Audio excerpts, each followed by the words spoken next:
When we weave this alternative fast angle, we take 2 threads every round, but in this version we take a first thread when it's at the top of the shed and a second thread after we've changed sheds to bring it to the top, where we back wrap it and move on our way. Our shuttle throwing process is one we're already familiar with. We pass the shuttle from left to right and right to left, back and forth, over and over, building up weft layer by layer. We can imagine replacing a shuttle by moving all of the spools simultaneously, back and forth. We can't move the spools simultaneously, so we have to move them one by one. To do that, we have to move them out of each other's way, moving the spool that isn't already at the edge to the edge first, then moving the next spool to where that spool was, and then the next spool on down the line. Here, we lock in our ends at the rightmost edge of each of our color areas. The green yarn will start by back wrapping and moving to the left. By back wrapping, we are taking the thread behind the place where the yarn is coming out of the shed, but continuing in the direction we need to be moving. Yellow moves, taking one of 2 threads from the green. Now the yellow moves, taking its second thread from the green, and the green moves to meet the yellow. The green back wraps to cover the thread for the yellow to take, and the yellow takes that covered thread from the green. The yellow back wraps to take its second thread, and the green moves to meet the yellow. The yellow back wraps to prepare the thread for the yellow to take, and the yellow takes that prepared thread from the green.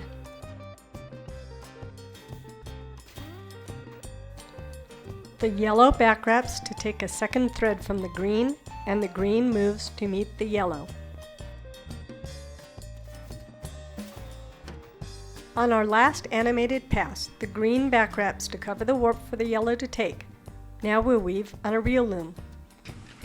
Okay, this time what we're going to do is to do another fast angle. This time we're going to do an alternative fast angle.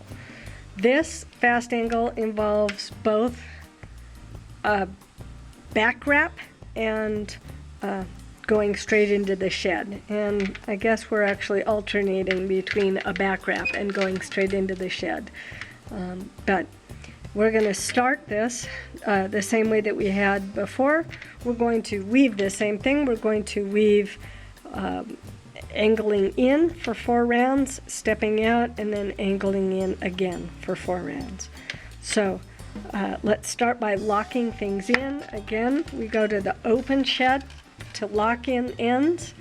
The open shed being the shed that allows the yarn to pull up. There is no crossing of the threads after that last shot across, the last pick that we've woven.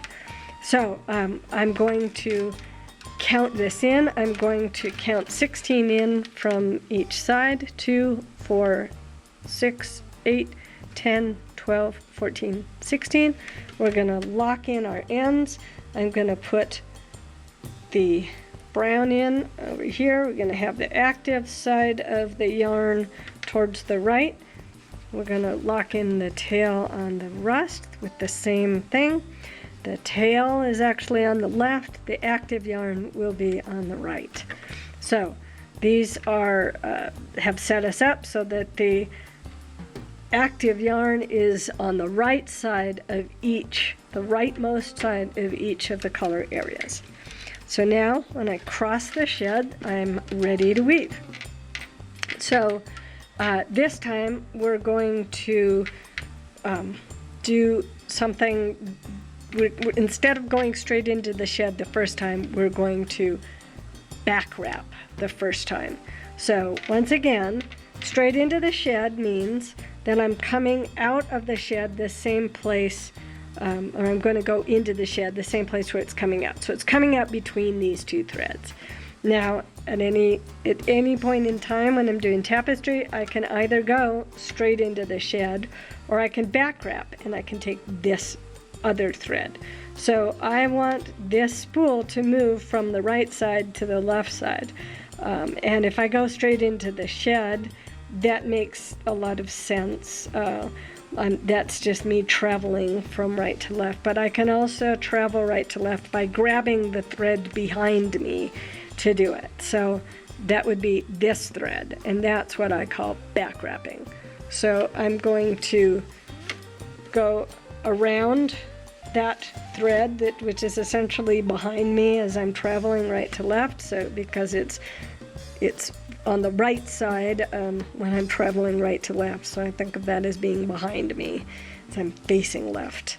So I'm going to back wrap on this side too. I'm going to take that thread that is behind me, and I'm going to travel up to the brown and meet it, because I know that I want brown to be taking from rust and not rust from brown. So I'm going to have the brown take this first of two rounds or two threads. So when I'm doing fast angle, I'm taking two threads every round. When I'm doing this alternative fast angle, I take the first thread in one pass, and then I take the second thread when I'm moving in the other direction, and that requires the back wrap. So I'm going to change the shed and beat, and I'm going to take that second thread by back wrapping it. So I back wrapped, and now I have covered two threads. I've got the rust turning around on this thread and the brown turning around on the next thread in.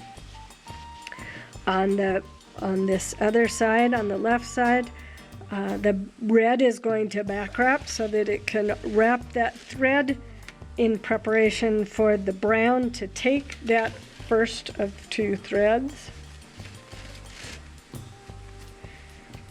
And there, it's there. The rust has prepared the thread by turning around on it, and now the brown has taken that first of two threads.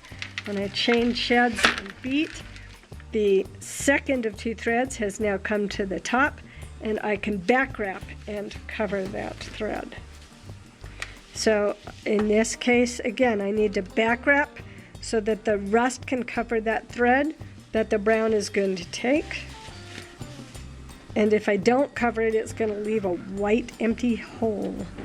In any case, the brown is now moving in, and it is going to take that one first thread of two that the rust prepared for it.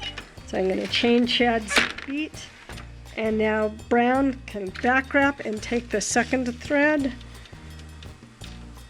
And on the rust side, on the left side, the rust is going to back wrap to cover that thread so that the brown can take it. I'm using my fingers to pack it in so that I don't have any excess yarn at that turnaround. I hadn't mentioned that. The brown is coming in, and it is traveling in towards the center, so it's taking that one that the rust prepared for it. I chain sheds, beat, and now the brown can take the second thread that it's entitled to by back wrapping. So the rust has to back wrap to cover that first thread. The rust is going to travel to the left, and it's going to meet the brown. The brown is going to travel to the left, and it's going to take the first of the threads that it's entitled to, in part because the rust has now prepared that thread for it. Now this brown is going to back wrap to take its second thread.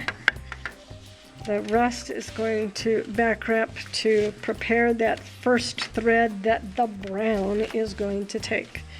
So chain sheds, beat, brown back wraps to take its second thread, rust back wraps to prepare that first thread, brown takes the rust thread away from it. Want to make sure I'm not leaving big messy loops at the selvage either. So I chain sheds, beat, brown has to back wrap, and that will complete 4 steps. So these are actually easy to count. There are 4 top of the shed threads. There are 4, that shows me that I've angled in for 4 rounds. So I've got 4 there. Now, I said that as soon as I wove 4, I was gonna step out. I'm gonna step out 3. On this left side, I've got to cover that rust, cover the white thread with the rust. I'm going to step out 3 over here on the right side, and it's 3 past the point that I created before. So that's what I'm paying attention to. That way I'm only counting the top of the shed. I know that this is 4. There's no point in counting the 4. I need to count to move to the next point. So the brown is going to step in. It's going to take that last thread, and that will complete my 4 rounds angling in on the left. So it's also ready on the left to step out. So I need to back wrap to finish my 4 rounds in. There's 4 rounds angling in. I'm going to back wrap once again so that I have my 3 top of the shed threads beyond the point that I created before. So I'm going to do the same thing here, 3 top of the shed threads. And I know that I'm going to be back wrapping to create my new point. On this side, the brown is going to take that first thread as it travels in towards the center, and then it's going to back wrap to take the second thread. I'm back wrapping to create that point, which is 3 away from the last point. I'm going to move over here, and the rust is going to do its best to meet the brown, but the only way it's going to do that is after it's back wrapped on that thread which it's waiting for, because the thread it wants is on the bottom of the shed. So the brown is taking that first thread on this side on the left, and it's going to back wrap to take its second thread. On the right, the rest is going to back wrap, and the brown is going to take the the first thread, change shed's beat, and back wrap to take the second thread. So we're going to take this to 4 rounds on this side too. I will do this without narrating it.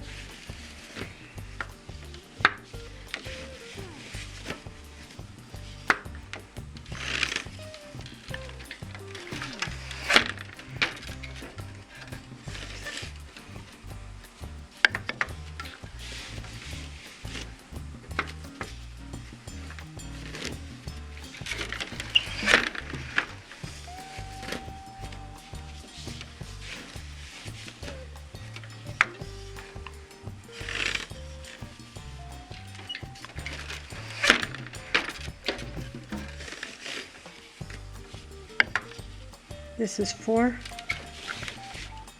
It's going to step out again.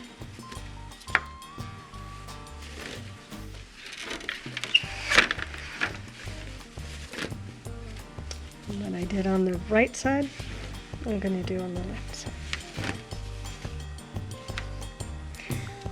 Actually, if I stop right here, after having moved the center thread, then both of these things are at the same place. That's a good point to check for symmetry, and it's also a good place for us to stop.